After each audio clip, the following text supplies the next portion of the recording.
তো বন্ধুরা, African versus Indian প্লেয়ারের গোল, কার গোলটা ভালো লাগলো অবশ্যই কমেন্ট করতে ভুলবেন না। 5 নাম্বারটা সুপরিত প্লেয়ার শটে, দেখা যাক কি হয়। ও গোল, কিন্তু দেখা যাক কি হয়। ও গোল, কিন্তু গোলরক্ষক চেষ্টা করেছিল, হাতে লেগে বল গোল হয়ে গেল। বাঁ দিকে মুখ করিয়েছিলেন।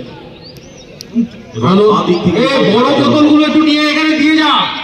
মেম্বারসদের বলছি বড় আরো বোতলগুলো একটা কর্নার প্লেয়ার শট চালাতে যাচ্ছে, দেখা যাক কি হয়। দ্বিতীয় শট পেগোরিয়া শাইনিং স্টার গোল। এবারে দ্বিতীয় শট এটা কি? গিয়েছে নাথানেল। ও নাথানেল, সেও কিন্তু গোল দিয়ে দিল। গোলরক্ষকের ডান দিক থেকে বল জালে জড়িয়ে দিলেন নাথানেল। দুটি শট হয়ে গেছে, রেজাল্ট 2-2।